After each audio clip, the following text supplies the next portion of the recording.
Hey guys, my name's Aspen Chestnut. I am a 27-year-old underwriter in group insurance, so life, disability, that kind of thing. But I do have a passion for finance. That's what this video is going to be about. It's one of the topics in finance. 5 different aspects of your FICO score. Number 1 is length of credit history, so that's 15% of your credit score. Number 2 is your credit mix. That's going to make up another 10% of your FICO score. So we have the 15% from length of credit history.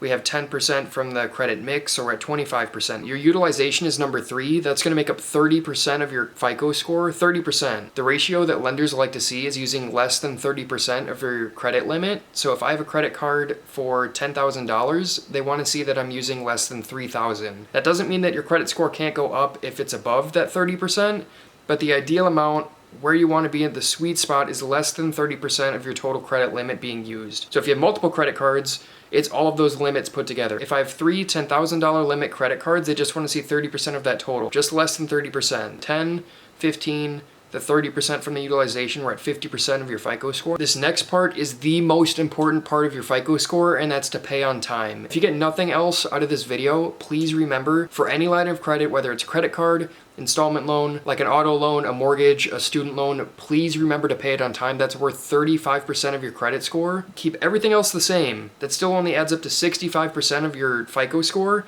This 35%, the paying on time, the most important thing you could ever do when it comes to your credit score. It'll pay dividends in the future when you look at that FICO score. Length of credit, 15%. Credit mix, 10%. 25% total. Utilization, keep it less than 30%. That is another 30%, so we're at 55%. The fourth thing, paying on time, is 35%. 90% of your FICO score is made up of those 4 things. Length of credit, credit mix, utilization, keep it under 30%. You're paying on time. The last thing that you need to consider is how many applications you're applying for credit. 10% of your total FICO score is based on how many times you've applied for new credit. Even if it's a credit line increase, some issuers of credit cards, I think Discover, will hard pull your credit, or a soft pull even. So it'll ding your credit score if you want to get an increased limit because they want to see how your credit's doing currently.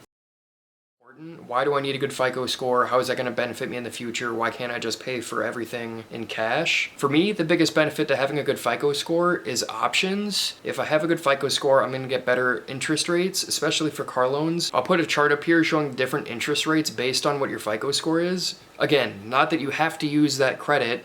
You don't have to go and get an auto loan. You don't have to get a mortgage. You could pay for it in cash. But the vast majority of Americans can't pay for a car or a house in cash. But using that FICO score, once we have that high number, 740, I think this 800 is when the rates get top tier. Once I think you're above 740, especially for mortgages, the rates can't get any better than that. Your rates are going to be the lowest once you're above 740 credit score. Okay, so that's the end of this video. Short and sweet. Please feel free to leave a comment, like and subscribe if you haven't. That's how I built an 800 credit score at 27 years old. I will see you guys soon. Okay, bye.